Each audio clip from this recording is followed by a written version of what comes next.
Assalamualaikum warahmatullahi wabarakatuh. Kami dari kelompok 10 yang terdiri dari Herlin Aprilianti, Diadem Morista, Yuni Kartika, Leo, Bambang Widarto, dan Rita Sariah dengan makalah yang berjudul Analisa Data Berkala dengan Metode Least Squares. Puji syukur kami panjatkan atas kehadirat Tuhan Yang Maha Esa, karena atas rahmat dan karunia-Nya, maka kami dapat menyelesaikan penyusunan dan pembuatan video dalam makalah ini. Penulisan dan pembuatan video makalah ini kami buat untuk memenuhi salah satu tugas ujian akhir semester 3, mata kuliah statistika yang dibimbing oleh dosen pengampu kami, yaitu Ibu Desi Purwaningtyas, Eskom Mkom. Selanjutnya, dengan rendah hati kami meminta kritik dan saran dari pembaca untuk makalah ini supaya selanjutnya dapat kami revisi kembali. Karena kami sangat menyadari bahwa makalah yang telah kami buat ini masih banyak memiliki kekurangan. Kami ucapkan terima kasih yang sebanyak-banyaknya kepada setiap pihak yang telah mendukung serta membantu kami selama proses penyelesaian makalah ini hingga rampungnya makalah ini.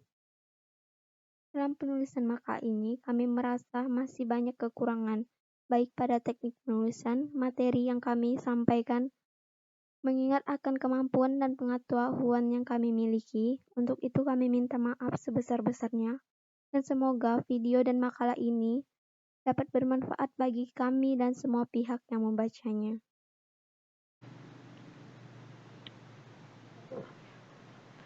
Bab 1. Pendahuluan. Latar belakang. Metode statistik merupakan bidang pengetahuan yang mengalami pertumbuhan pesat. Metodenya berkembang sejajar dengan penemuan-penemuan penting oleh para ahli matematis dan statistiki guna menjawab persoalan-persoalan yang dianjurkan oleh para penyelidik ilmiah.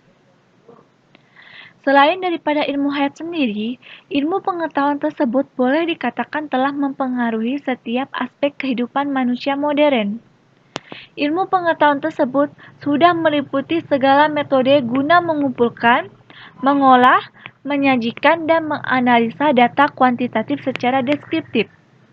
Crockton dan Chounen berpendapat bahwa metode statistik terlalu memberi tekanan pada teknik mengumpulkan, mengolah, menyajikan, menganalisa data kuantitatif secara deskriptif, agar dapat memberi gambaran yang teratur tentang suatu peristiwa. Karena itu, metode demikian seringkali dinamakan metode statistik deskriptif statistik. Semakin sering kita mempelajari tentang statistik deskriptif, maka semakin banyak pula pertanyaan tentang apa itu statistik deskriptif dan yang terkandung di dalamnya, serta apa saja yang perlu diketahui dalam mempelajari statistik.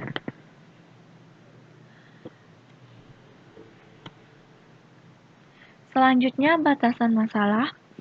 Di dalam penulisan makalah ini hanya dibatasi pada analisis deret berkala dengan metode least squares. Tujuan.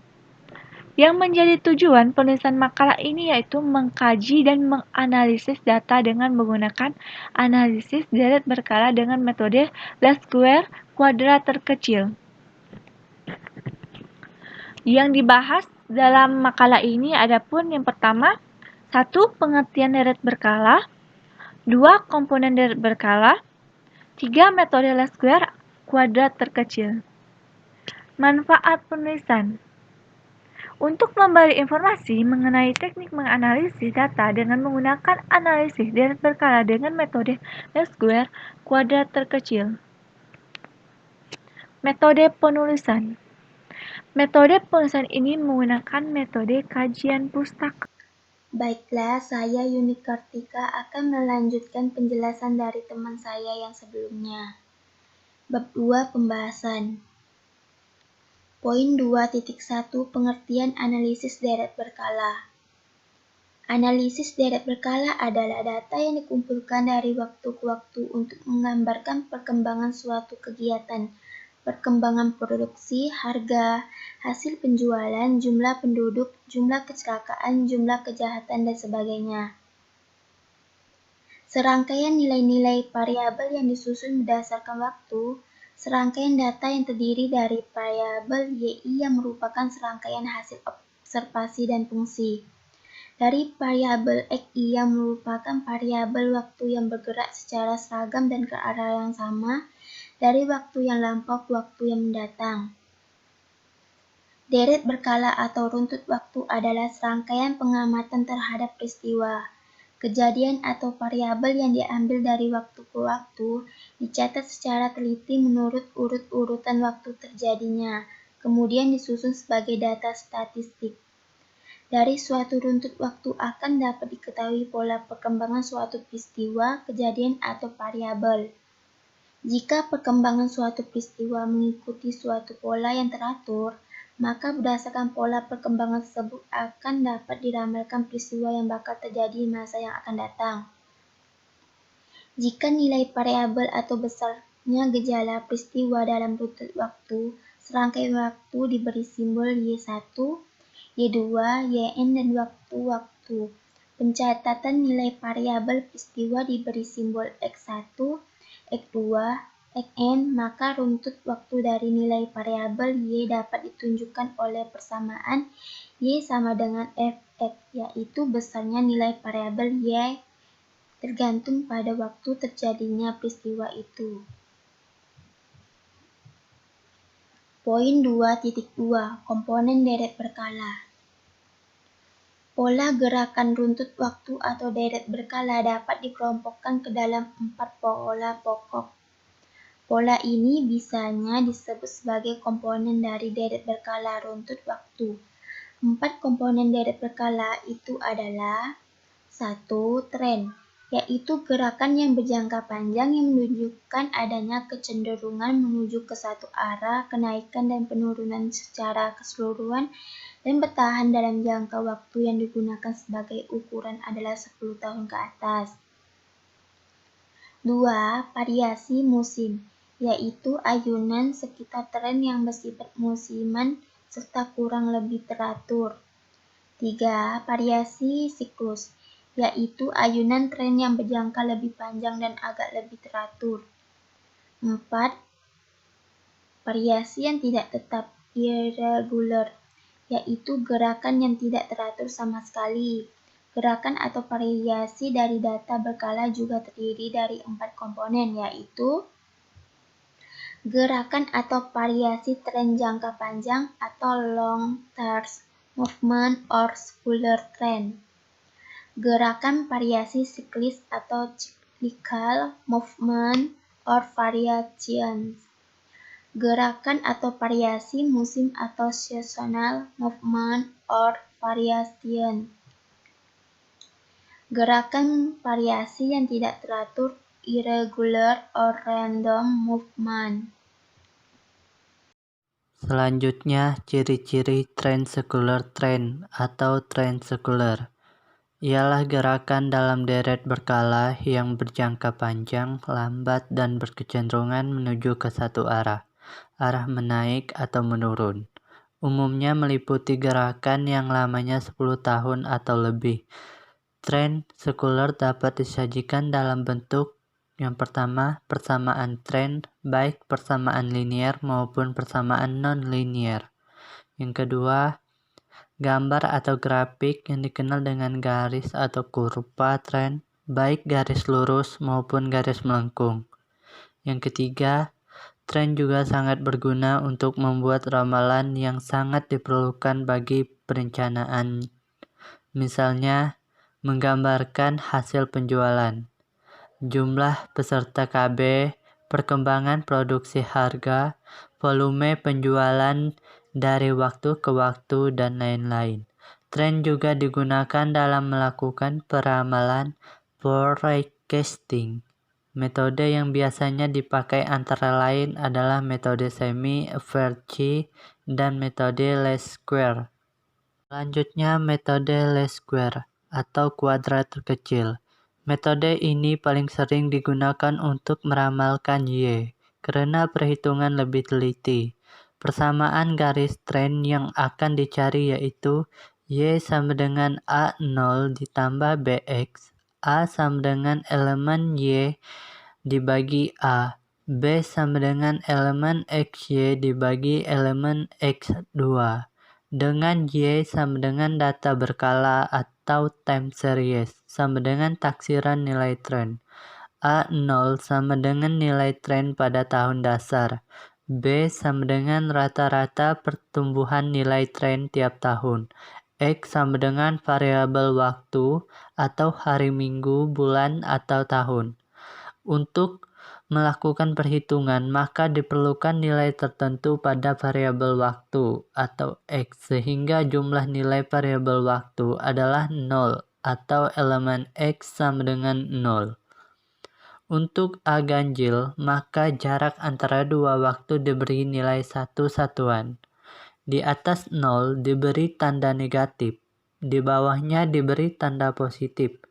Untuk A genap, maka jarak antara dua waktu diberi nilai 2 satuan. Contoh studi kasus 1 untuk jumlah data ganjil. Ramalan penjualan metode least square data. Penjualan unit PT Kreasi Indo tahun 1995 sampai 1999 berikut adalah tabelnya. Seperti yang kita ketahui bahwa tahun kita lihat dengan X dan penjualan dengan Y. Data tersebut akan dibuat forecast penjualan dengan menggunakan metode least square. Selanjutnya, kita lanjutkan dengan penyelesaian. Untuk melakukan penghitungan, maka diperlukan nilai tertentu pada variabel waktu X sehingga jumlah nilai variabel waktu adalah 0 atau sigma X sama dengan 0. Untuk N ganjil, maka jarak antara dua waktu diberi nilai satu satuan. Di atas 0 diberi tanda negatif, di bawahnya diberi tanda positif. Selanjutnya, untuk mencari nilai A dan B, Y sama dengan A0 ditambah BX, A sama dengan dalam kurung sigma Y tutup kurung atau N. Ini adalah rumus untuk mencari nilai A dan B. Yang B buka kurung sigma XY tutup kurung atau sigma X2. A sama dengan 760 dibagi 5 sama dengan 152. B sama dengan 100 dibagi 10 sama dengan 10. Setelah mengetahui nilai variabel A dan B, maka persamaan trennya dapat diketahui yaitu Y sama dengan 152 ditambah 10X. Dari persamaan fungsi Y di atas, maka nilai tren dari tahun 1995 sampai dengan 1999 dapat diketahui. Tabelnya, tabel pertama dan tabel kedua. Dari persamaan fungsi Y tersebut juga dapat disusun ramalan penjualan pada tahun berikutnya untuk dijadikan dasar pembuatan anggaran penjualan. Saya akan melanjutkan contoh studi kasus 2, jumlah data genap. Ramalan penjualan metode Lasker dalam penjualan atau unit PT Varta dalam tahun 1999 sampai tahun 2000. Di sini kita telah menyiapkan tabel. Tahun 1995 penjualan 130. Tahun 1996 penjualan 145. Tahun 1997 penjualan 150. Tahun 1998 penjualan 165. Tahun 1999 penjualan 170. Di tahun 2000 penjualan 185. Dari data tersebut akan dibuat ramalan penjualan dengan menggunakan metode Lasker. Penyelesaian sama seperti yang di atas. Di sini kita telah menyiapkan tabel. Di tahun 1995, penjualan 130 dengan X NIM 5, X25, XY NIM 650. Tahun 1996, penjualan 145, X NIM 3, X29, XY NIM 435. Tahun 1997, penjualan 150, X NIM 1, X21, XY NIM 150.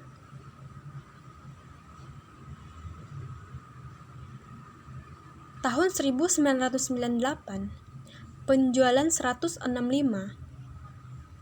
X1, X21, XY 165.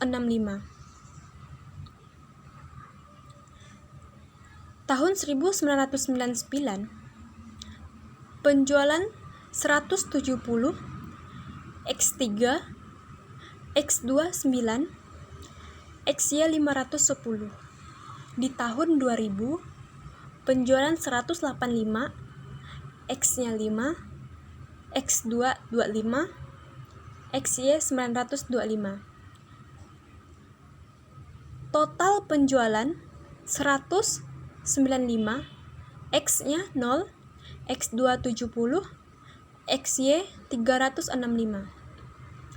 Untuk melakukan perhitungan, maka diperlukan nilai tertentu pada variabel waktu X.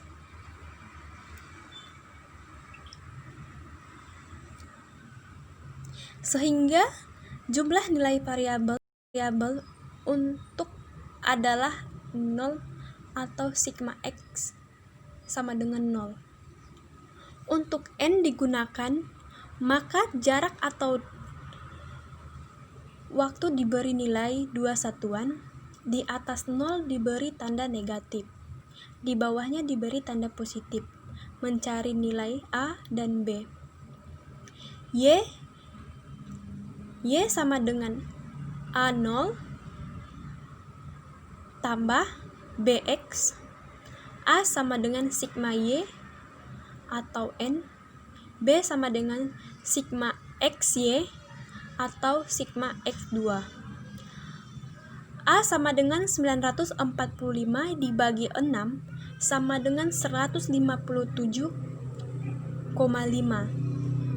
B 365 dibagi 70 sama dengan 5,21. Setelah mengetahui nilai variabel A dan B, maka persamaan trennya dapat diketahui, yaitu Y sama dengan 157,5 tambah 500,21X.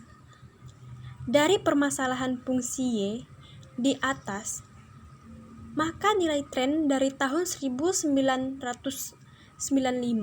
sampai dengan 2000 dapat diketahui. Dan di sini telah kita siapkan tabel seperti yang pertama tadi. Tahun 1995, penjualan 131,45 sama dengan 131. Tahun 1996, penjualan 141,87 sama dengan 142. Tahun 1997, penjualan 152,29 sama dengan 152.